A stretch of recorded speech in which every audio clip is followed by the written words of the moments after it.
Welcome back, everyone. It is my pleasure to introduce our next session, Opening Doors, Building an Inclusive Clinic for Every Family. From children with disabilities to caregivers with limited literacy, every family deserves a healthcare environment that is accessible, inclusive, and respectful. In this session, we'll explore actionable strategies for making our clinical spaces more welcoming, from sensory-friendly environments and inclusive materials to staff training and community partnerships. This is a powerful opportunity to hear from leaders in the field who are doing this work every single day. This session will be moderated by Dr. Alan Mendelsohn, founder of PlayRead VIP and a longtime champion for early relational health and literacy. We are so excited for this conversation and the practical tools that it will offer. With that, I will turn it over to Dr. Mendelsohn to kick off this discussion. Thank you so much, Veronica. I need to let you know that I am unable to get the video going again. So if it can be, if it was, I had it on, here we go. Excellent. No, maybe? Yes. Awesome. Okay. All right. I am Dr. Alan Mendelsohn, a developmental behavioral pediatrician and a professor at NYU Grossman School of Medicine and Bellevue Hospital, and the founder of PlayRead VIP, formerly known as Video Interaction Project, or VIP. I also serve as a national medical leader and long-term partner with Regina and Reed. And in fact, earlier in my career, I was medical director of Regina and Reed at Bellevue. It's a pleasure to welcome you all to our final panel, which is called Creating Inclusive, Literacy-Rich Clinical Spaces. In our work, we see every day how powerful early literacy and caregiver-child interactions are, not just for language development, but for connection, trust, and resilience. Programs like Reach Out and Read and PlayRead VIP have shown us that even the smallest shared moments, reading a book, telling a story, making eye contact, can build the foundation for lifelong developmental and emotional health. Today's panel is about taking that work even further. We'll explore how to meet families where they are, whether they're facing challenges related to literacy, housing, developmental needs, or language barriers, and how to make our clinics places where every family feels seen, supported, and empowered. We're joined by an incredible group of panelists who will walk us through 5 focus areas with real-world insights, strategies, and reflections that I hope will spark ideas for your own clinical work and community partnerships. We'll also leave time at the end for your questions, so please feel free to use the Q&A and chat features throughout the session. Before we dive into those topics, I'll return a bit later to briefly introduce PlayRead VIP. But for now, what I'd like to do is invite our panelists to introduce themselves and share a few words about their connection to this work. Let's begin, and maybe we can start first with Dr. Lauren Jen. Thank you so much, Dr. Mendelsohn. It's an honor to be here. I'm Lauren Jen. I am a pediatrician at Children's Aid, a nonprofit in New York City, where we have 2 community health centers and 6 school-based health centers. And I'm honored to be one of our medical champions for Reach Out and Read of Greater New York. Thank you. And next, Dr. Regina Olasin. Thank you very much, Dr. Mendelsohn. I'm a retired, past year and a half, general pediatrician, and I'm delighted to be able to participate in Greater New York's 25th birthday, and also pleased to say that I've been involved with Reach Out and Read in my career as a young pediatrician when it started back in 1989. In Pennsylvania when I was doing a National Health Service Corps payback obligation, and subsequently in New York State. I had the privilege during 37 years of practice to work in a rural community and with a developmentally disabled residential population ranging in age from 5 to 95. And my career finally back to New York City, where I was chief medical officer at Care for the Homeless in New York, where they have 23 federally qualified health centers in all 5 boroughs, and we participated very actively with Reach Out and Read. And it was a really heartwarming experience to be able to provide the book's energy and hope for the families that receive them. Right, thank you. And next, Dr. Vanessa Salcedo. Hi, thank you, Dr. Mendelsohn. It's a pleasure to be here and be part of this STEAM panel.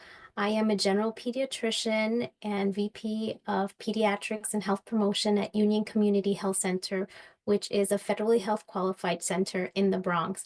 I'm a medical champion for Reach Out and Read, and I know the importance of Reach Out and Read from personal experience, giving the books out myself, but also organizing different events and knowing that this really helps with speech development, and the family bonding has been crucial for our clinic. One thing that I've also been able to do over the last year is we developed an early intervention program right on site at my clinic, and we know that giving the books out during clinic and during the early intervention sessions really help with the speech development. So it's really great to be here and talk about this important topic.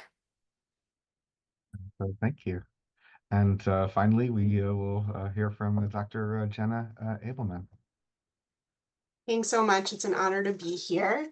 My name is Genna Ableman. I am a pediatrician and the director of population health at Settlement Health, an FQHC in Spanish Harlem. I have been involved with Reach Out and Read since medical school, I think. When I was at NYU, I worked with the Bellevue program and then kind of continued and have been lucky enough to be the medical champion and medical director at Settlement Health. We also have done a lot of work with early literacy in our clinic with the United Hospital Fund, and our residency program has really kind of taken it on to get it to new levels and to really make sure that we have all the books that we need, but also all supports for our families. So I'm really excited to talk to you all about how that's been going and our kind of love for early literacy and the importance for our patients. Thank you so much. All right, so the next thing we're going to do is talk a little bit about the Play Read VIP program. This is sort of an opportunity to share with you, some information about additional opportunities for building upon Reach Out and Read, and I will also be using some examples from some of the research that we did as we think about some of the topics at hand. So this will give some background about that. So just very briefly, Play Read VIP, which was formerly known as Video Interaction Project. It's a universally offered evidence-based early relational health program that uses video feedback to support parent mastery of early relational health. And its specific purpose is that it is designed to build on Reach Out and Read in pediatric healthcare. And what it is literally an opportunity for parents to reflect on their own interactions and relationship with their child through using video feedback in real time. And I'll show you a picture of that in a moment. And a goal of building relational skills and using those skills to advance their own goals. I'll take the next slide. This is kind of what it looks like. There's a brief recording made of the parent and child interacting. They're playing together with, they're using a learning material, either a book or a toy, depending upon the age. And that recording is then immediately reviewed by a coach who is a non-clinician and who is often or typically from the community being served, who immediately reviews the video with the parent to reinforce strengths. So this is all about finding strengths in what families are doing and helping them to build upon them, and then empowering them thereby to grow their skills and ultimately improving child development. So I'll take the next slide. just to kind of put it in context, we are making such tremendous impact now through Reach Out and Read, and through all of the things that Reach Out and Read is doing. And Reach Out and Read is not only providing resources in the form of books as well as other learning materials, but also increases family knowledge, increases family skills, and builds relationships between parents and caregivers and children. And I want to make sure that everybody knows that Reach Out and Read is basically the most has the most reach of any early childhood program, I believe, in all of history, reaching greater than 4 million children per year. What is not yet standard of care, and this is the point of Play Read VIP, is to bring onto that video feedback to move to help families master early relational health skills. Okay, next slide, please. Just very quickly, we've done 4 randomized controlled trials with over 1,000 participants in 3 cities, and multiple scientific journal articles showing large impacts across multiple domains, including teaching activities, uh, including reading, play, talking, and teaching. Sort of as a corollary to that, we found that when you increase positive childhood experiences for families, it actually can reduce screen time a bit, and even can reduce some negative things, like other negative things like physical punishment a bit. And all of this results in enhanced child development across domains, and I'll talk more about that in a minute. At the same time, what's really cool is that when you support positive childhood experiences and parent-child interactions, you actually help parents and caregivers cope with early relational health stressors. And I'll show you some data about that in a bit. Okay, next slide.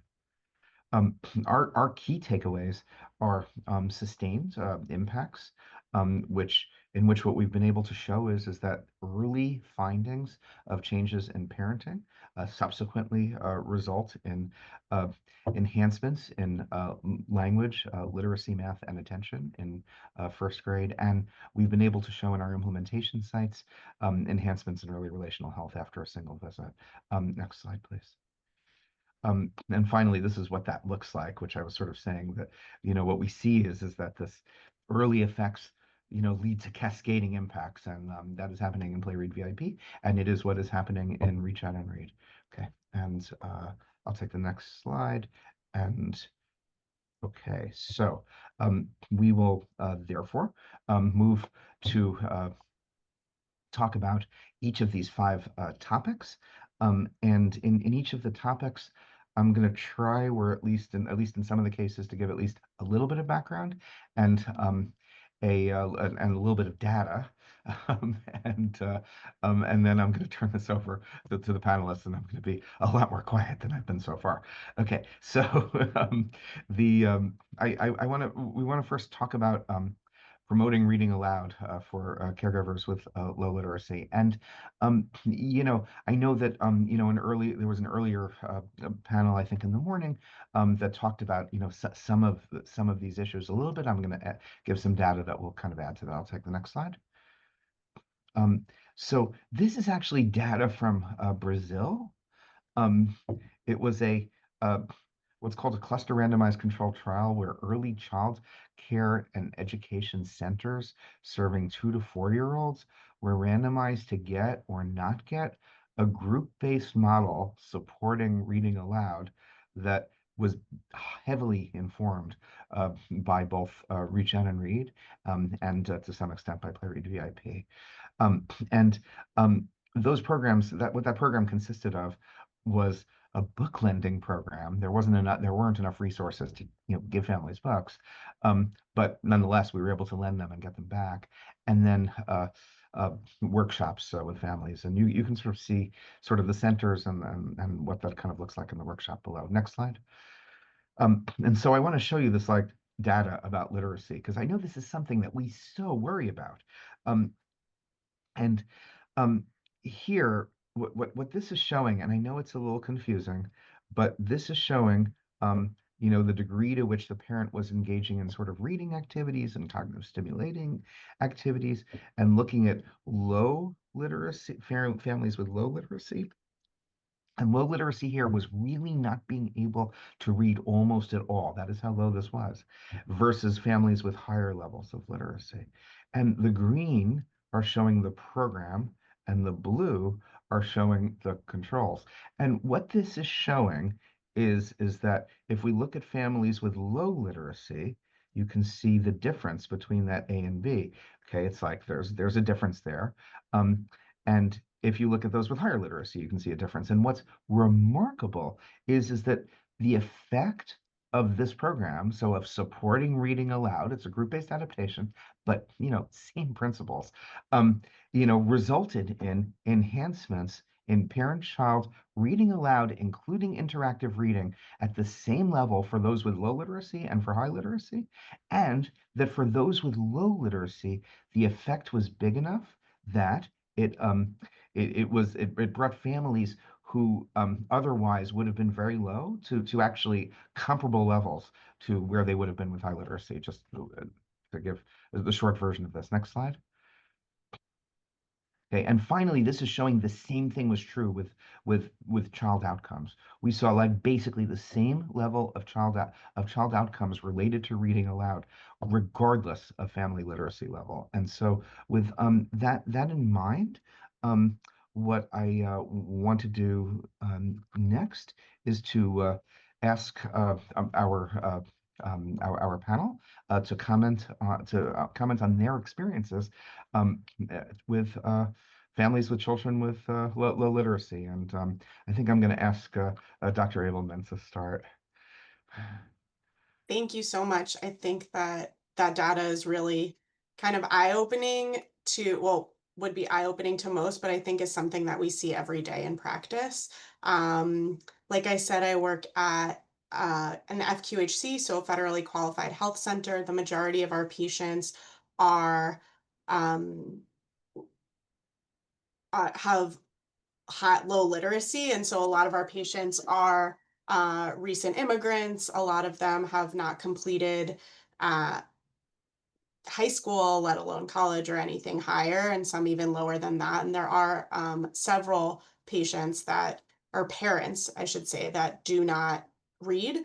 And a lot of times they're really intimidated by the books and intimidated by us even talking about them and how do they assist their children in school if not only do they not speak English, but they can't even read or write in their own language.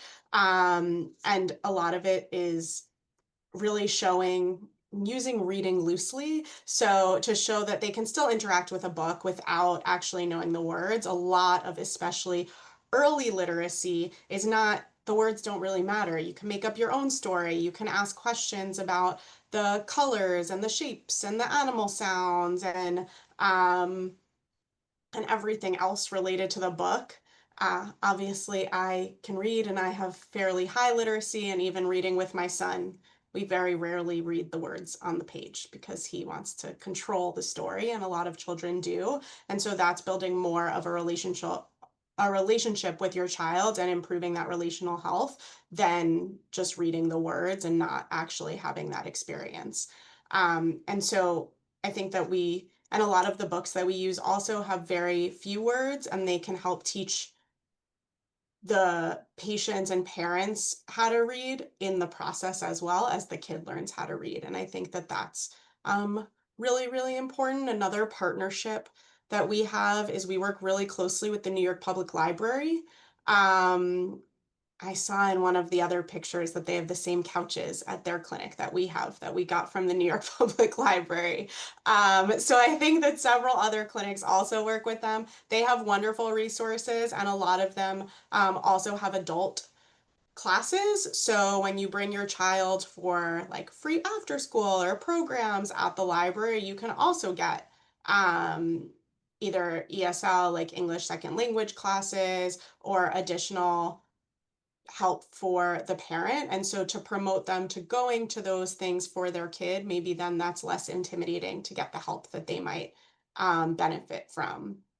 So those are two examples of things that we do at our clinic, but I'm happy to open it to the panel for other ideas that they do with their patients.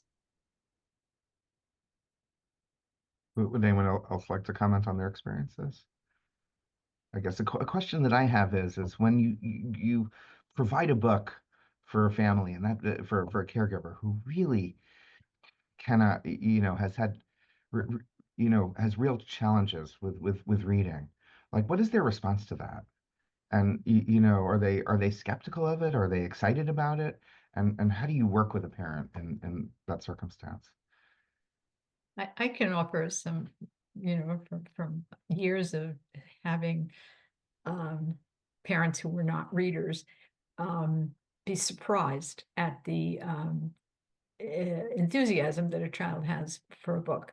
And, interestingly, I think the book is perhaps sometimes a little bit more dynamic than a stuffed animal. And that the parent would be like, oh, didn't think they'd like a book.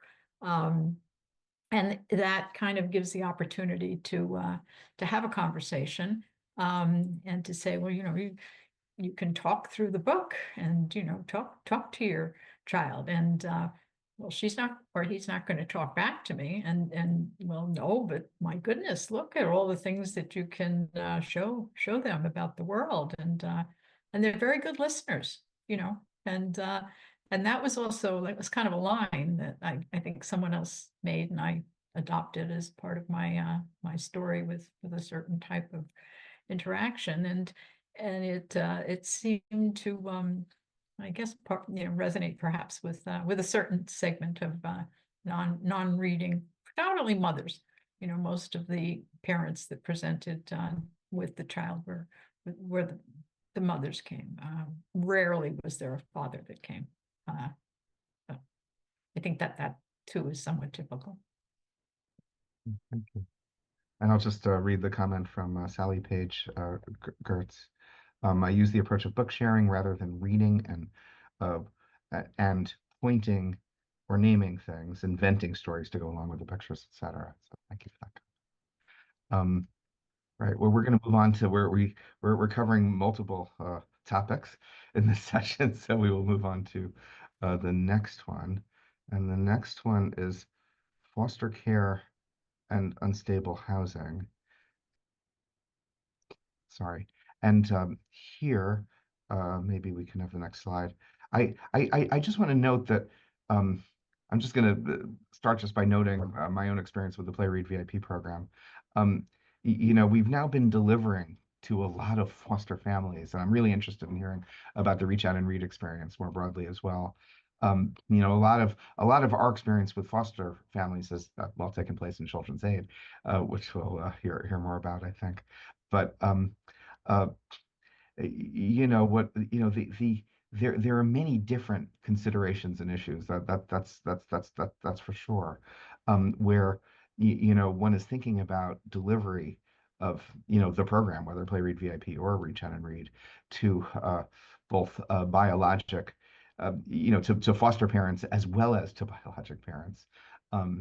And obviously, there are multiple complications in the dynamic, as well as variation and opportunities to reach both, and yet there are really good reasons to reach both.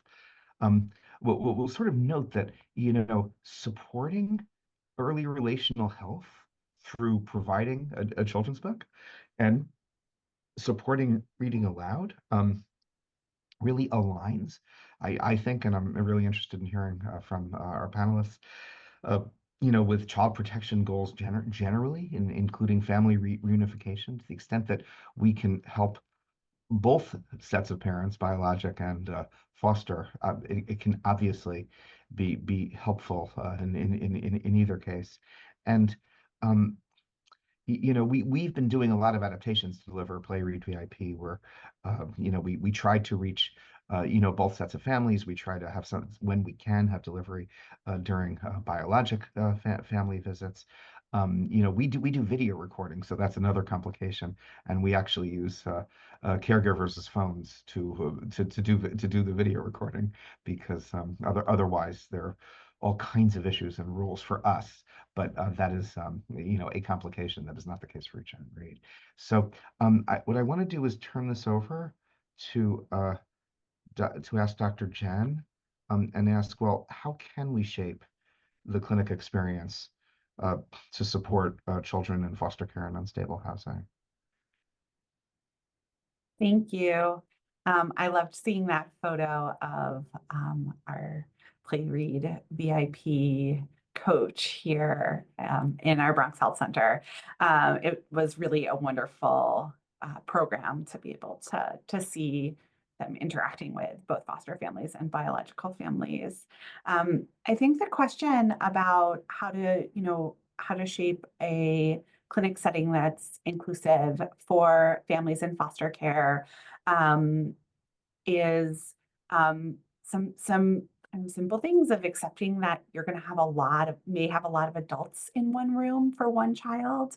I think that's a very unique aspect of foster care, where the adults far outnumber the kids in the room, right? So you may have case planners, biological families, foster families, and also feeling really comfortable with who needs to be in the room when, and sometimes asking certain parties to cycle out so people can have their confidentiality, but really of course, always keeping the well-being of our kids at heart.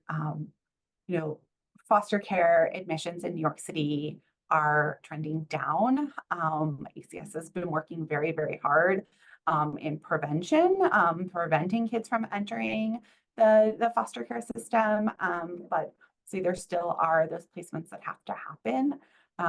And while ACS and the foster care agencies do work hard to limit the number of placements, meaning the number of times that a child is moved from different sites, sometimes it does happen that the first placement is not the correct placement. So I think that something like programs like Reach Out and Read and Play Read VIP, where you're focusing on building relational health, really important to provide continuity for our young patients as they're moving through and sometimes have some unstable situations. Building, Reach Out and Read, and the reading into bedtime is really helpful, especially as kids are moving from home to home. So modeling that for families, those kinds of complaints, caregivers often talk about sleeping issues when they have new placements. Foster families often speak about, have questions around sleeping, which I think is universal, but definitely in foster care, as kids are having unstable, moving from home to home, sometimes it's hard for them to sleep. So using the book and reminding families how they can build in that routine is really helpful. Another kind of fundamental role in foster care is just asking everybody how they, what the children call them, what everyone likes to be called, and recognizing, we use the term like grown up a lot, or your caregiver that you're here with, to avoid triggering any of our young children who may not be with their parents. I want to leave time to turn it over to Dr. Olasin to speak a little bit more about patients who are homeless or in the shelter system or have unstable housing. Thank you. Yeah, I think I agree with everything you said. And in a strange way, families in the shelter system are kind of almost foster families, because they're subjected very often to the lack of stability and predictability of placement. We found that the children had very often not had we found two things actually. They didn't have a medical home, so that they had significant gaps in their primary care, delayed immunizations, and a disproportionate number of developmental delays significantly. Had not had vision screening or hearing screening. On the other hand, we found that sometimes exactly the situation that had been previously described, people who had lost their home in Brooklyn were put in a family shelter in the Bronx, and that the one constant that had been a positive in their life was their pediatrician or their physician's home, and it was in a different borough. And that was a different type of dynamic, really. We found, again, that, I guess I was always anti-lollipops and things of the sort. At one point, Sunsweet prunes had a giveaway, and I ordered a number of boxes of them, and the reaction was interesting. But the books were far more constructive on many levels. At any rate, I think, in the homeless shelter system, the caseworker is somewhat different from the caseworker in a straight foster family placement. And the objectives are not always necessarily aligned with the health of the child. It's like with the placement out of the shelter system.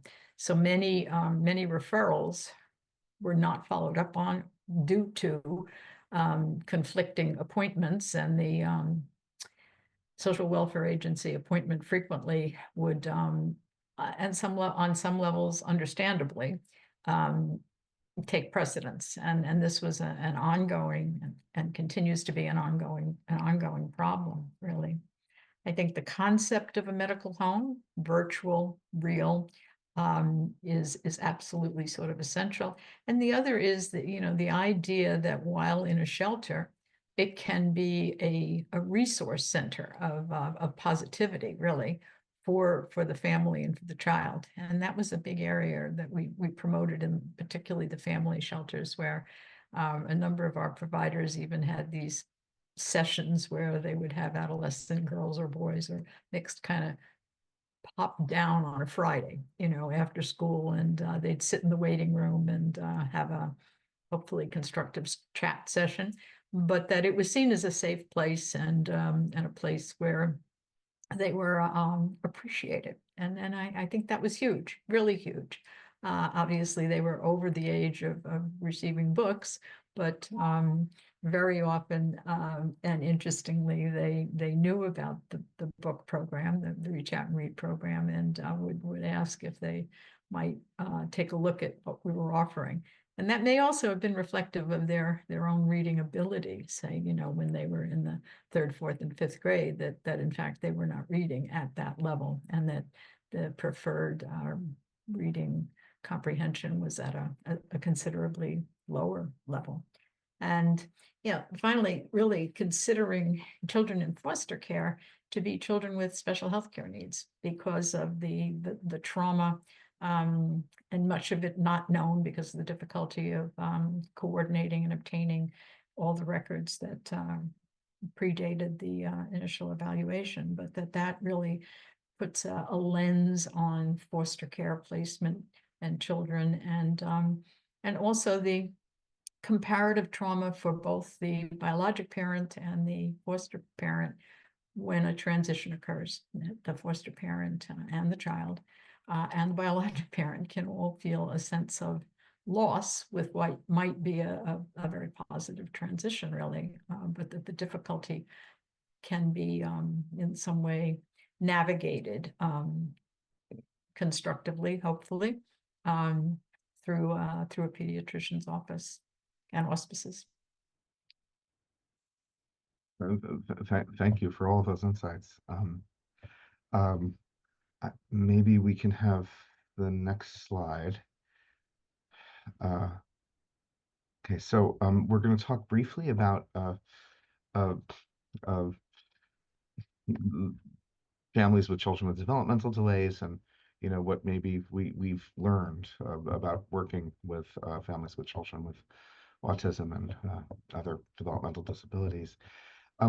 Just briefly, I just want to make sure that everybody is aware that there are really extensive materials that have been created by Reach Out and Read National.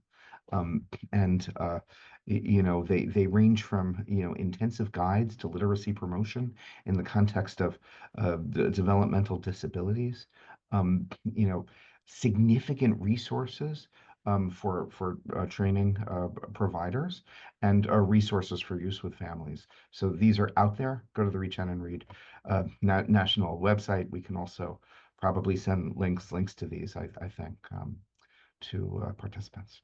Okay, maybe next slide.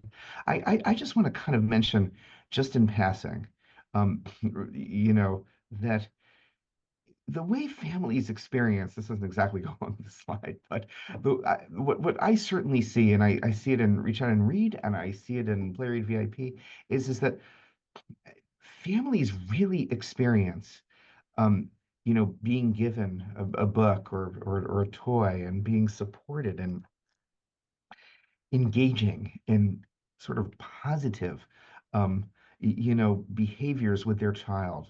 Even even and maybe especially for families with children with developmental disabilities, I think is an incredibly positive thing. It's really experienced as something that is safe, as a safe space in a certain way, and as something that is really different than you know the medical model that families with children with complex medical needs face, right, every day and every minute, going to different providers and all of the different services and needs that are out there. So I just wanted to kind of note that that was the case, and I think we really have a very big role.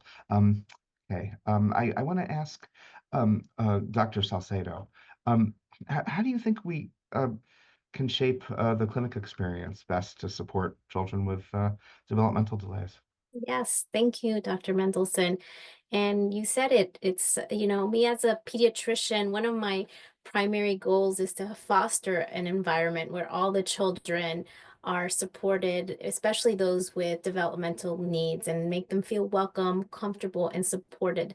So when I think about inclusivity, I can probably recommend three key strategies to make your waiting room or your practice a little bit more inclusive and nurturing for all families and children. And the first one, in line with this conference, is representation through books, and having books and media that represent kids with disability or diverse patients really is taken positively, and the families appreciate that. So having books or posters that feature these characters with diverse abilities and experiences is something easy that we can all do. And one of my favorites is Just Ask by Supreme Court Justice Sonia Sotomayor, who talks about the diverse developmental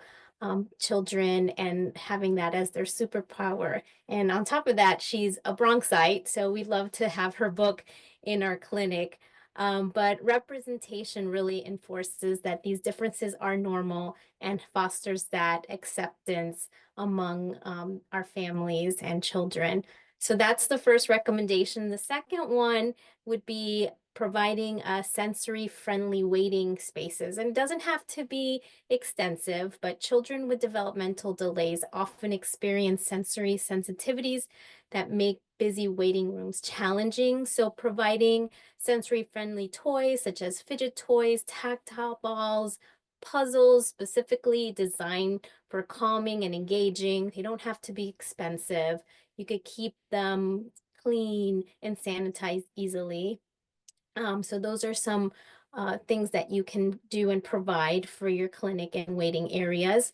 If you want to get a little bit more fancy, and you could design the area, have some dim lights or noise reduction features, comfortable seating that will make the area more calming. So just trying to ensure places and spaces can be easily accessed for all families. So that would be the second recommendation. And the third is having a calm, quiet room.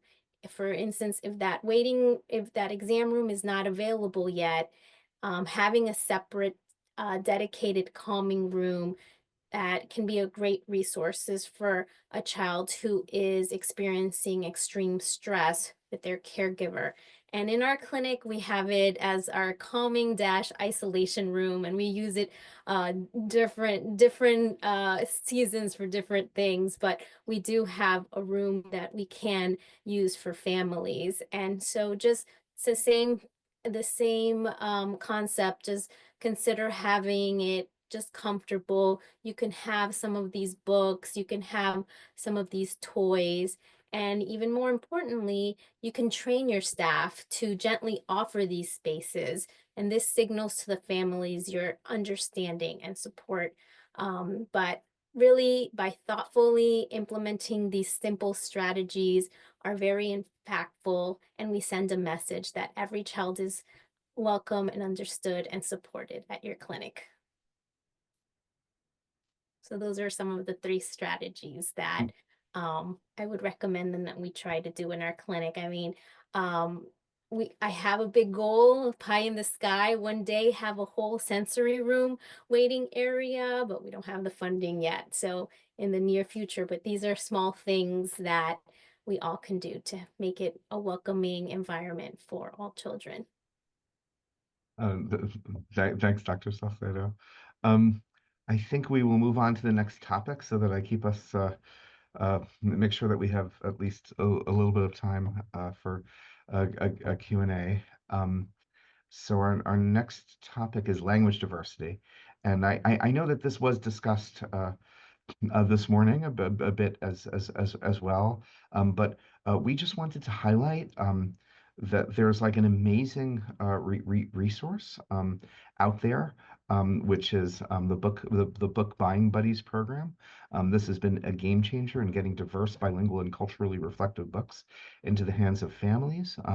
What's really great about this is that it's a sort of collective purchasing model that brings the cost down to $2 per book, which is obviously a big deal, and no added overhead books, just the book price and shipping. So I think that I just want to make sure everyone is aware of this, and you know, we can give you more information. With this in mind, I'd like to ask Dr. Ableman, how do you feel like we can shape the clinic experience to support children and families who speak multiple languages or a language other than English? Thanks.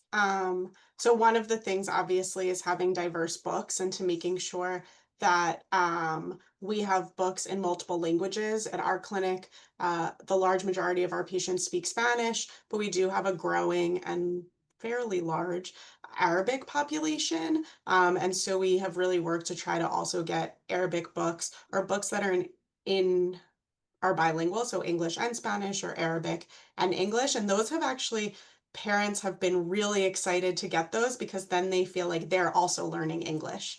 So then they're able to integrate kind of more into their community and also help their children more in school and in other aspects. So that's been really positive, and the diverse books that we've gotten from Reach Out and Read have been hugely helpful. Another main thing, and I'll go quickly in the interest of time, I think is really, or 2 other main things. One is to make sure that signage around the clinic is in multiple languages, that it's not just in English.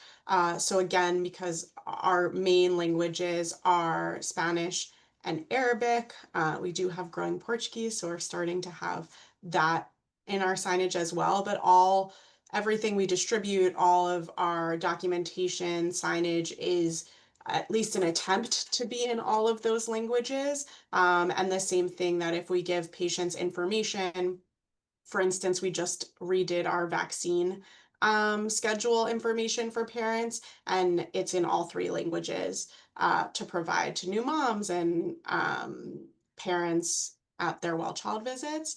So I think making sure that you have that makes a family know that they are included. And then obviously asking a patient what language they speak.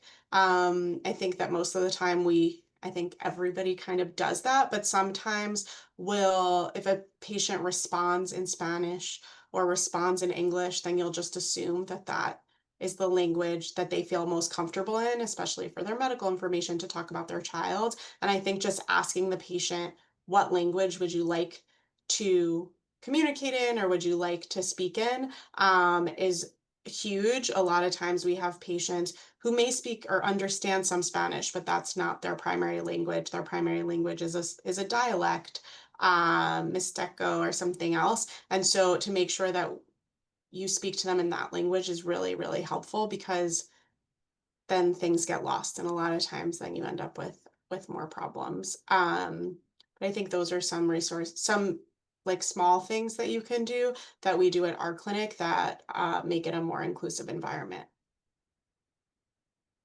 And I really appreciate those comments. Maybe in the interest of time, we will move on to our fifth topic. I know this was a lot to cover in this brief session, but our fifth topic is community resource connections and social determinants of health, social drivers of health.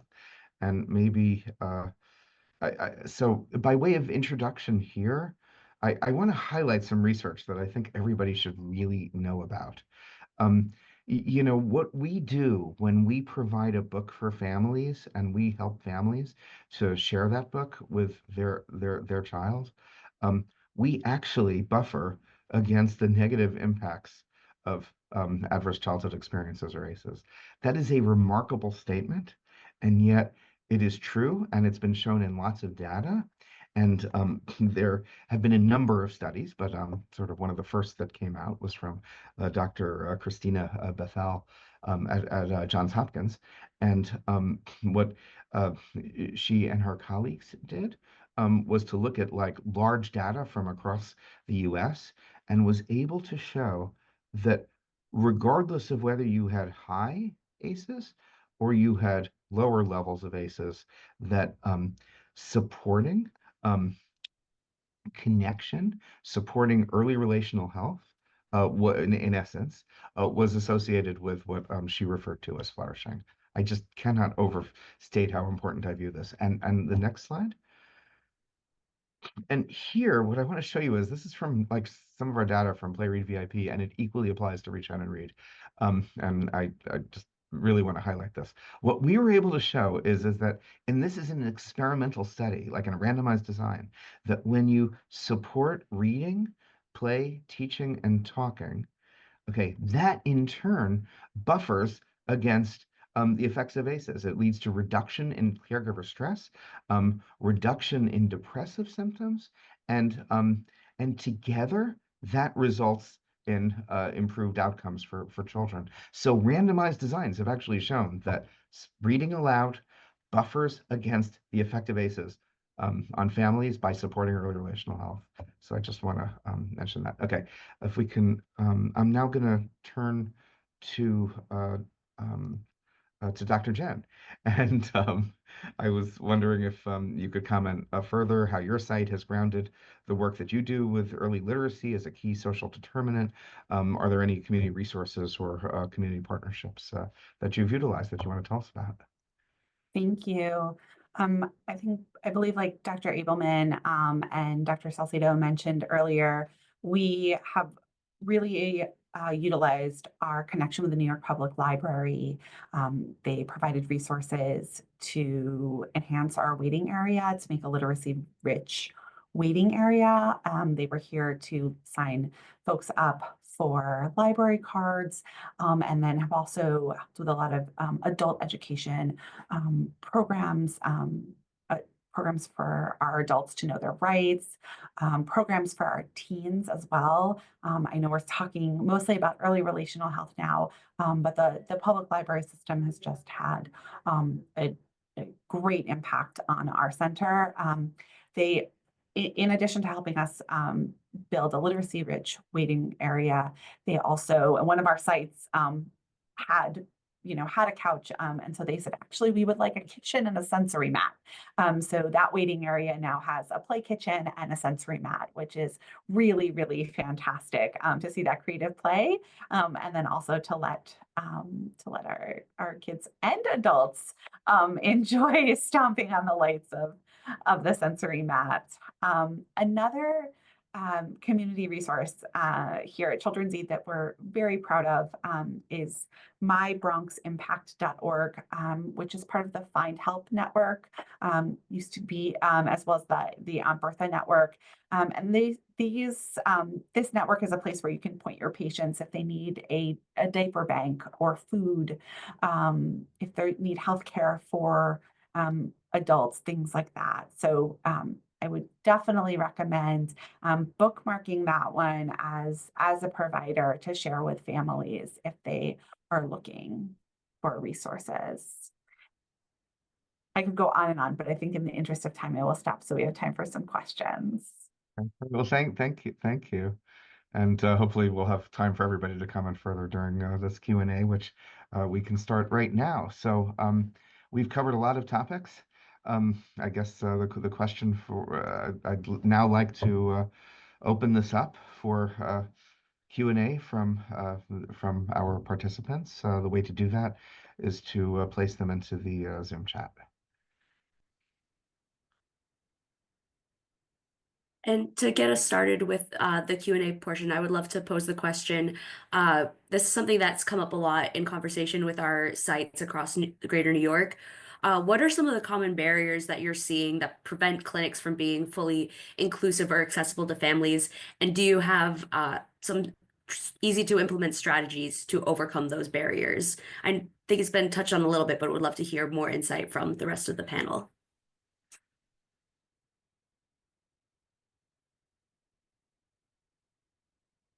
I could sort of start off on that with having had 20 sites that had very variable accessibility. They were often placed in shelters, which were often pre-World War II retrofitted buildings, and they were on the lower level without an elevator, and they were not universally accessible, and that was a significant issue, as well as size. And ideally, when we embarked on creating a new series of sites, they all have been designed specifically to be accessible for the 360 circumference in a wheelchair, and accessibility, and that's really very significant. Additionally, I think sometimes the process, that the process for has been cumbersome, and particularly for families, not only with disabilities, with children, but just for individuals who may be, the literacy issue on one hand, for not being able to fill out forms and having to have the staff understand and have the patience and the ability to move that through with a sense of dignity. And then the multilingual component, where there needed to be access to a very good, compassionate translation functionality. And, we certainly went through a few vendors before we found one that was most patient-centered in terms of the approach to translation, and not only for registration purposes, but for delivery of care.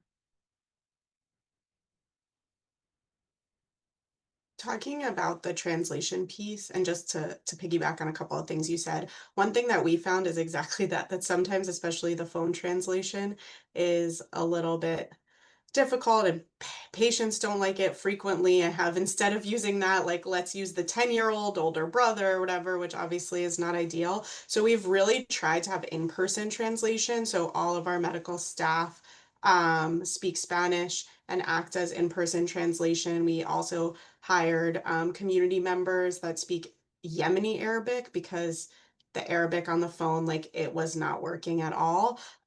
So that they're there to support them. And not only are these people, is it somebody in person, but you can form a relationship. These are members of the community that we're hiring, that were either our patients or family members of patients that know the community and are able to also help I'm the director of pop health, so also help with like outreach for cancer screenings and other things because they know the community. And I think that's been helpful. And recently, as I said, we're starting to see more Portuguese. We have a volunteer come to do in-person Portuguese translation. And I think that that's something that has been huge and really, really helpful for us. Just one other quick point that Dr. Olasin brought up is that a lot of these families that are in shelters are moved around frequently and finding homes. And so then their medical home is also split up. So I have patients who obviously used to live around here and now are in a shelter in Staten Island and could try to commute back, and that's very far.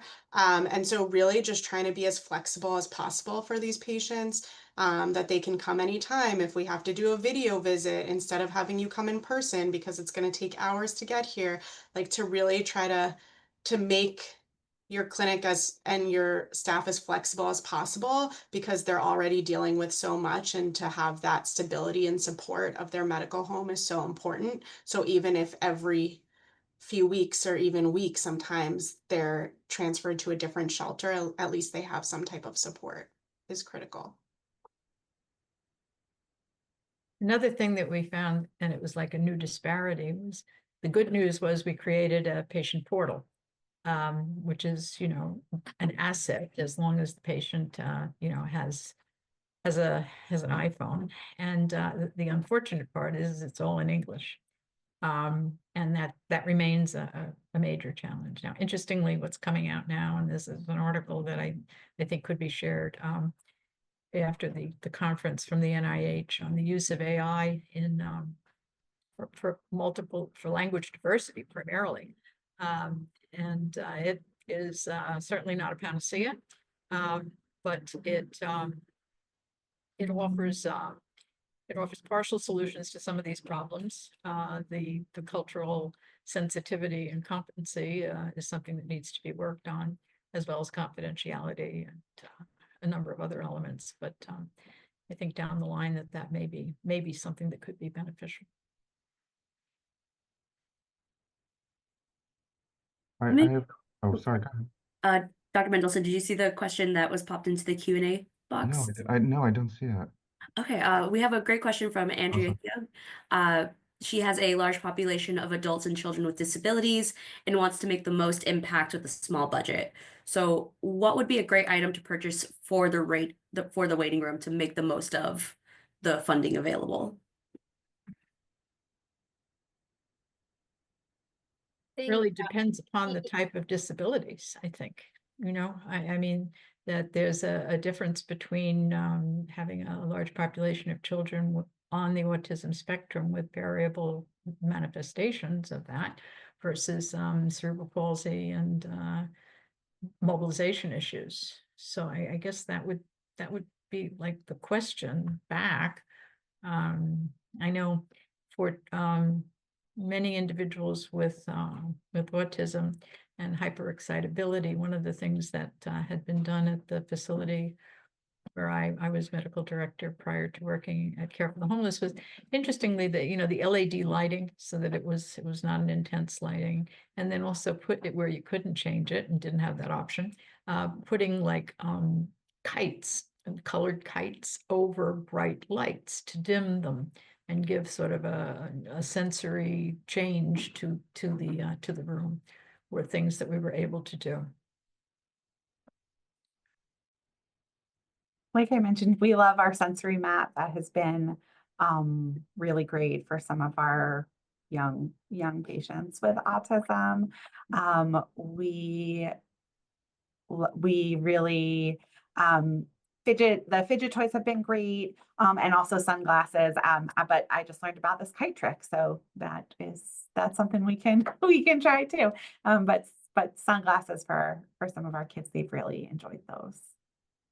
Yeah, Lauren and Dr. Jen, I'm gonna steal your idea for the mat. We don't have a sensory mat. I have seen them before. I have advocated for some, and I'm gonna push even more because I know I've tried them and they are fun.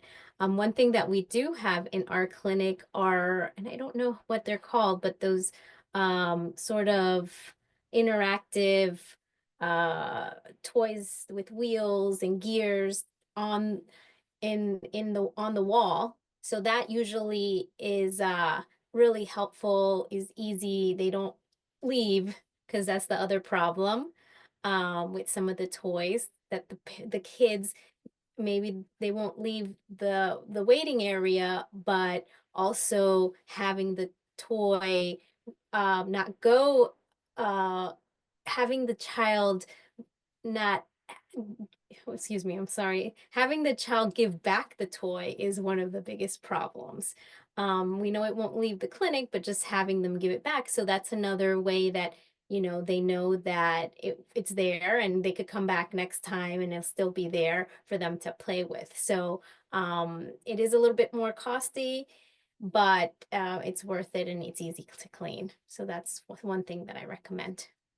And then one thing is, if we had no funds, so if you have no money and want to do these things, I know several of us have, I would really reach out to the New York Public Library.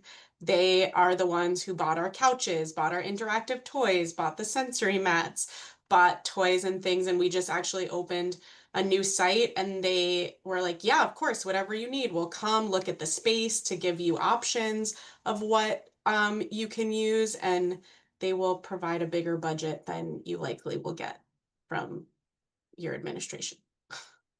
But I'd like to, I think we'll probably wrap up. I just want to thank the panel for all these very thoughtful comments. What I heard from this session was that, that Reach Ahead and Read is able to really reach and provide real and meaningful support in the most inclusive way possible across highly diverse families with highly diverse needs. And I think we heard a lot of examples of that today. So I just want to thank you all.